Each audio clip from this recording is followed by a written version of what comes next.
to the full coverage of the 28th Southeast Asian Games. So you guys just saw the 5,000 meter men's and women's. What an incredible effort that was on both their parts. Yeah, brilliant stuff at the National Stadium. Singaporeans involved Hua Bichi in the women's 5,000, and before that we had Melvin Yong and Jivanish as well in the men's version. Unfortunately, they didn't medal, but we have someone in the house here who has medaled in the past. UK Shyam, of course, the national record holder for the 100 meters, as well as a silver medalist at previous SEA Games. Great to have you with us, Shyam. Hi, thanks for having me. Now, let's talk about athletics. This is day one. Yeah. What can we expect from Team Singapore in the field of athletics? I think there's going to be a lot of personal bests and maybe some national records toppling, because the stadium's really great. It's a new fast track and stuff like that. And it's a young team, so a lot of them, this is their first SEA Games. I think the association has a long-term plan for them, right? So it's going to be exciting, I can't wait. Great. Okay, going back to something that you touched on, you said that it's a great venue and it's a great track. What do you mean specifically about the track that's so different? Yeah, okay, the track is a Mondo track. A Mondo track is made by a company, and it's generally really good for sprints because you can register fast times. And the type of Mondo track that they're using is the one that they use at the Beijing Olympics in 2008. That's the one that Usain Bolt broke the... Coasted through, right? Yeah. Wow. So I think because it's made of a certain type of material and it's like cutting edge at that time, like the ground contact is going to be really fast, so you can expect really, really fast times for the sprints. Like as we can see right now on your screens, this is the 5,000 men's. What did you think of this one? I think it's excellent. You can see the games records being broken, and I thought that maybe the heat would get to them or the humidity, but apparently not. So it's a little bit different having the finals for some events a bit earlier in the day than perhaps we're used to seeing. You normally see them a little bit later in the evening, don't you? Yeah, I think sometimes, especially the 100-meter final in the past SEA Games, they usually were at night, and maybe that would get the crowds going and all that kind of thing. But other than that, I think people, once they run in the morning, for the second time, they generally feel better, right? So a lot of them, I think, will run faster than how they ran in the heats. Now we've got, of course, the 100 meters coming up. That's the one we're all waiting for. It's a big one, isn't it? I know that's your pet event, and you've been looking forward to it. We've got to look at the medal hopefuls for Singapore. Shanti Pereira, of course, in the women's field. What are her chances going to be like, Shanti's? Shanti, it's I think the field is really strong. The Thai ran like 10:68, and then there's a Malaysian that ran 69. Then there are a few people that can run 11:7, that have run 11:7. So I think she can try and fight for a bronze or medal, definitely. But it depends on how she runs the final. So there's a group of like 4 people that are really fast. So it really depends on how she starts, in the final. I think in the heats she ran really well the second half of the race, but she could have maybe started a bit better. If she irons that out, you never know, Speaking of the heats, let's have a look at it right now, and maybe you can talk us through. Sure.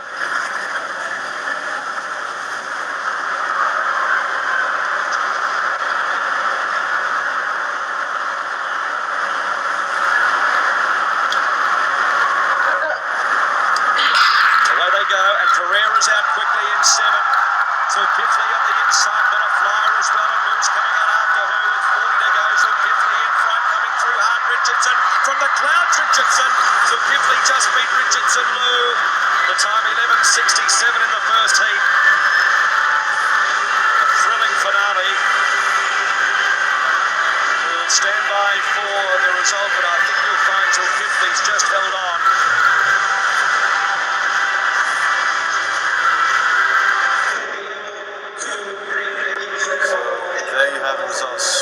Shyam Zulkifli topping that qualifying heat, and overall it was Tassanapol and Wanakit to 11.68 and personal bests all around, but importantly you saw Shanti Pereira, who qualified with a time of 11.82.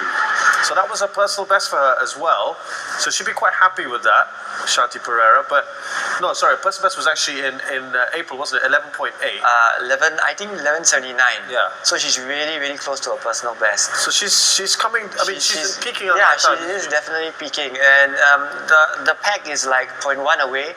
That's not really that far, so you never know like how she rises.